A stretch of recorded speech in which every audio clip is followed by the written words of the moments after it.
Hej så YouTube, og velkommen til den her video. I dag der spiller vi Black Ops 2, endelig. Jeg spiller noget, der hedder Demolition. Jeg kan ikke huske, hvad det hedder. Jeg kan godt huske, hvad det hedder, selvfølgelig, men jeg kan ikke huske, hvad det hedder. Så, vi kan lige køre introen imens.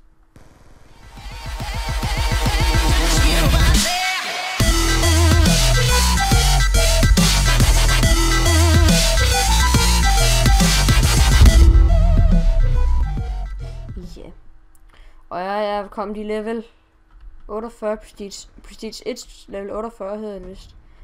Og jeg har så fået nogle rigtig gode classes for tiden faktisk. Jeg har ikke fået gold til nogen våben endnu, hedder det. Men jeg regner snart med at få i hvert fald gold camo til den her. Og ja, I kan nok se, at jeg spiller mod sådan nogle bots, men det er altså ikke mig. Det kan jeg ikke gøre for, fordi at jeg spiller faktisk online, men jeg ved ikke, hvorfor der er bots med. Altså så... I don't know. Men jeg har da forbedret min skill... forbedret min skills lidt. Det har jeg så ikke her, kan jeg se.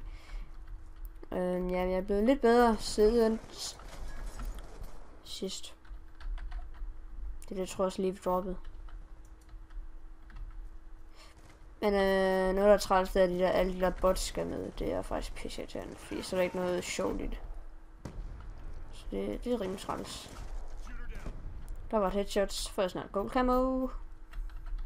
Whee! Det var så ikke lige det, jeg ville. Au!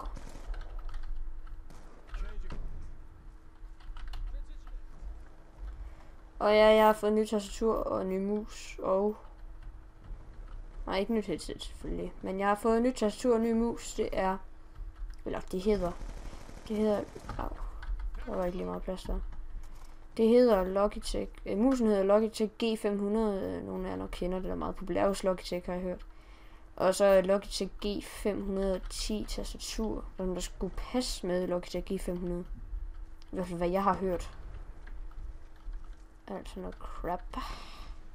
Hej.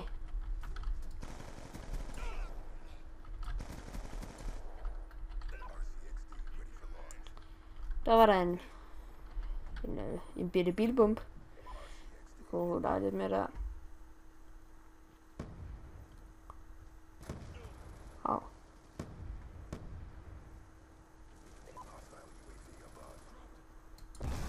Bum. Sådan der. Shit, mand. Så flot. Han kommer. Skal jeg lige tænke mig om, hvor var det jeg var henne. Yes.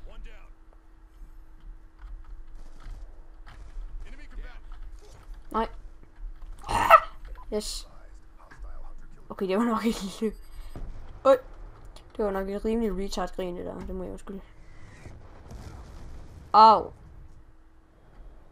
Det var fandme ikke fedt. Nå, vi hænger det på.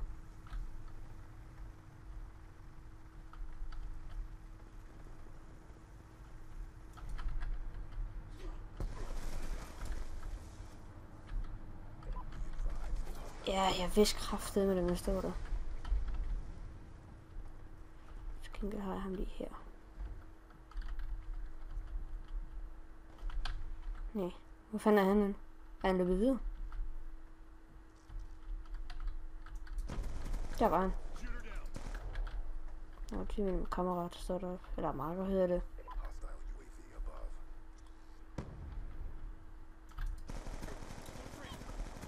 Yes. Au.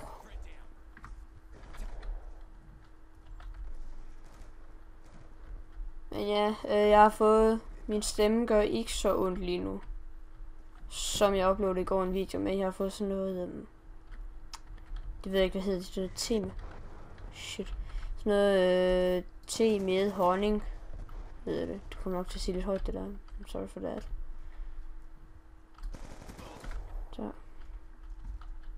Og det har altså hjulpet en hel del. Jeg er stadig lidt sådan... Det ved jeg ikke engang, hvad det hedder. Sådan noget... Jeg er stadig sådan lidt... Efter... Au. Efter ondt i halsen ting.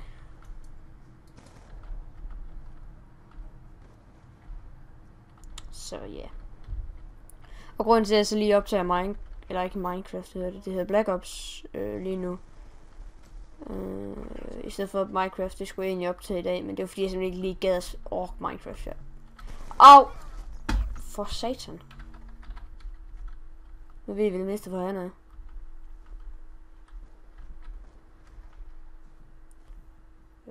Altså nu jeg skal sige, at jeg ikke kan huske det eller hvad. For det kan jeg så ikke. Nå jo, det var derinde i den bygning. Noob camper. Jeg håber ikke han minder mig. For jeg kan ikke. Men jeg dræber med kniv. Ah! Au! Ej! Så kommer han kraftedeme bagfra og plukker mig i røven, altså. Det er altså ikke særlig sødt. Der var egentlig... Au! Ej, det er ham, der er Devil Donkey. Rimelig retard navn. Okay, han scorer, så går nok også okay. Det er min til gengæld ikke. I hvert fald ikke særlig meget.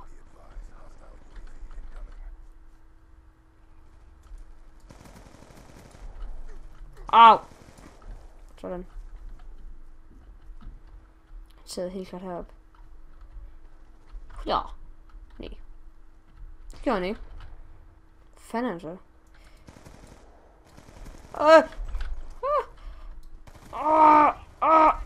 Nej! Fuck! Nej!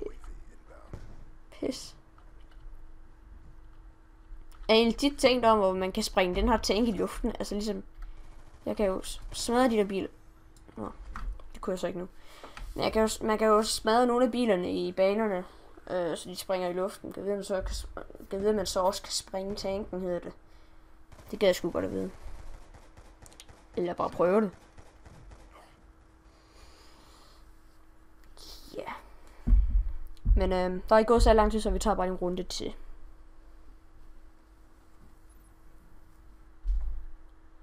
Se. Jeg spiller sådan noget combat training objective. Noget. Det er hvad for noget det er. Men combat training, jeg vidste ikke rigtig sådan, hvad jeg vil spille. Det spiller jeg faktisk rigtig meget combat training, fordi jeg simpelthen ikke ved, hvad jeg vil spille, så jeg bare combat training, og så vælger den ligesom bare for mig, hvad jeg skal spille. Ja, og du holder lige kæft.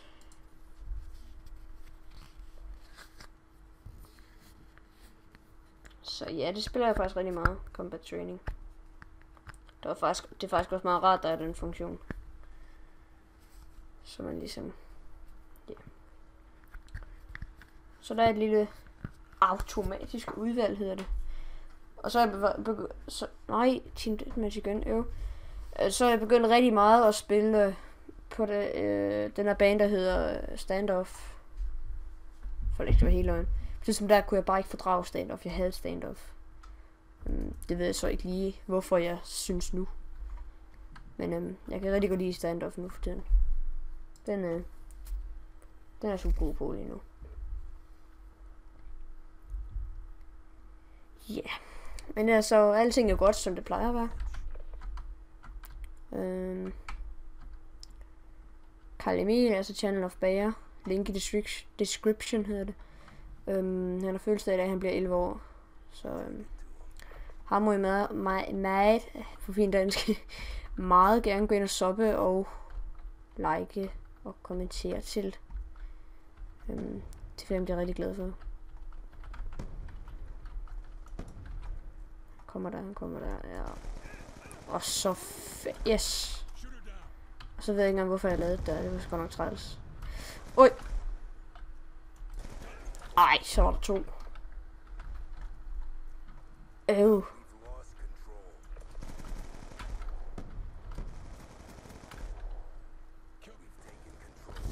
Wow. Ah! Okay. What the fuck is going on? Du døde også lige. Så skal vi ud og køre med bil igen. Bum. Sådan. Ui, rolig nu. Der var en mere. Vi lægger det rimelig godt ud.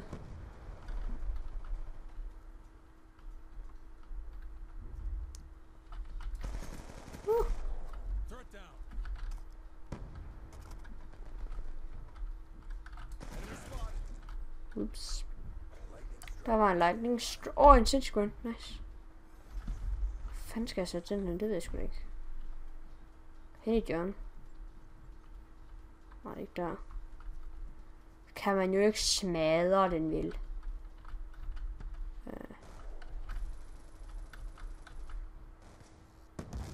Her. Sådan.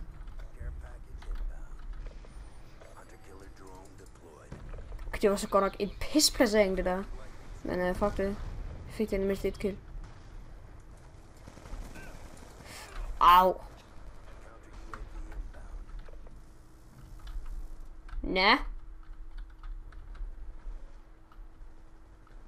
Det kunne sgu lige have været meget sjovt at styre den der. Kan jeg sgu stå om bag den, så er jeg beskyttet. Nej. Kan du styre den? Har den? Nej. Zoom, man. Fuck, hvor cool.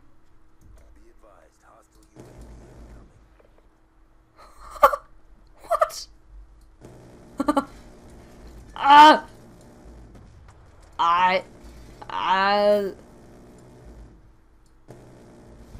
Nej. Altså. Nå. Oh.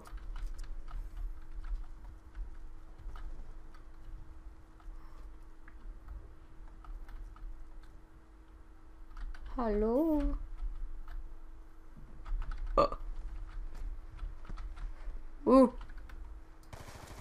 Den er med mig.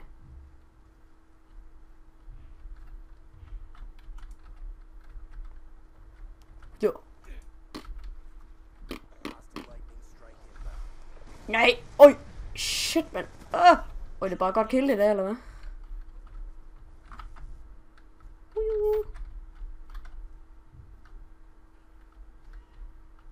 Nå. Okay.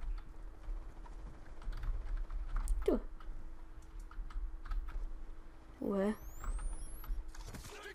Yes. Han er den nye peacekeeper. Det er ligeglad, det har jeg også. Ja, jeg har købt DLC-mappet, hvis nogen af jer tænker, har du bare fået det gratis? Men ja, det har jeg faktisk en lidt sjov historie bag, fordi det har jeg faktisk. Jeg har fået Season Pass til Black Ops 2 helt gratis, fordi at...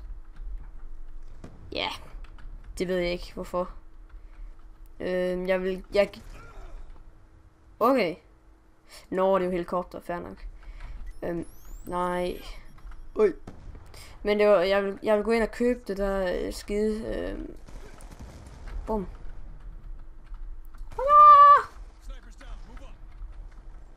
Ja, jeg vil... Hvor kom jeg fra? Jeg vil gå ind og købe det der sæsonpas. Sæsonkort. Hvad man nu kan kalde det på dansk.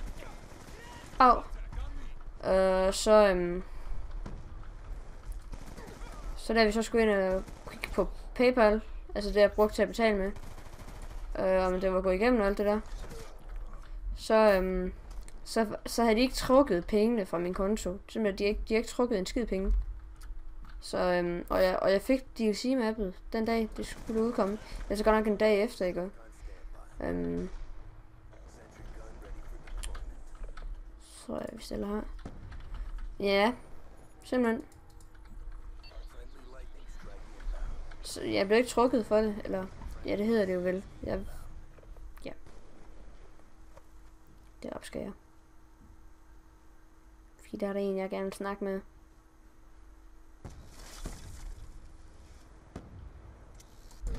Bum. Kraftedeme være det, mand.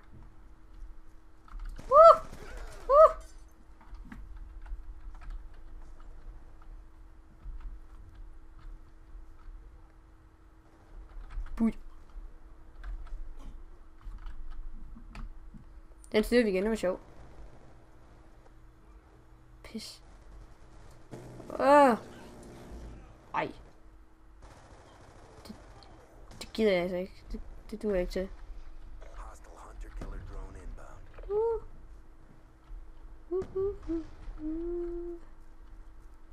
En jagtdræber. Det lyder ikke sjovt. Yes.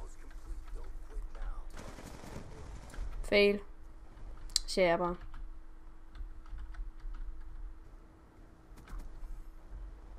Bum! Ah! Ah!